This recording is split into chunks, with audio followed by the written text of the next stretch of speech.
ரோகிணி தியேட்டரின் உரிமையாளரான நிகிலேஷ் சூர்யா வந்து அவருடைய எக்ஸ் தள பேஜில் ஒரு சூப்பரான விஷயம் ஒன்று போட்டிருந்தார். அதாவது தலைவர் ரஜினிகாந்த் அவர்களுடைய படையப்பா பற்றி. அவர் என்ன சொல்கிறார் அப்படின்னா, சூப்பர் ஸ்டார் ரஜினிகாந்த் அவர்களுடைய படையப்பா படத்தின் முன்பதிவுகள் நடைபெற்று வருகின்றன. நாங்கள் காட்சிகளை திறக்கும் போதெல்லாம் அவை ஹவுஸ்ஃபுல் ஆகிவிடுகின்றன. முதல் நாள் முதல் காட்சிக்கான விஐபி டிக்கெட்டுகளுக்கு அதீத தேவை காணப்படுகிறது. 25 வருடங்கள் கழித்தும் ஒரு படத்திற்கு இவ்வளவு வரவேற்பு வரும் என்றால் அது சூப்பர் ஸ்டார் ரஜினிகாந்த் அவர்களால் மட்டுமே சாத்தியம்.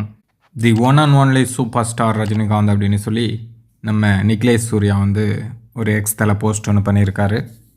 கிட்டத்தட்ட எல்லா தியேட்டர்காரங்களோட மனநிலையும் இதுவாக தான் இருக்கும். ஏன்னா தலைவர் படம் வரும்போது தான் எல்லாருக்குமே ஒரு மிகப்பெரிய கொண்டாட்டம். அது ரசிகர்கள் மட்டும் இல்லாமல் ஃபேமிலி ஆடியன்ஸும் தியேட்டர் பக்கம் எட்டி பார்க்குறதுன்னா இப்போல்லாம் தலைவர் படத்துக்கு தான் வராங்க. படையப்பா படம் எல்லாருக்குமே பிடிக்கக்கூடிய ஒரு படம்.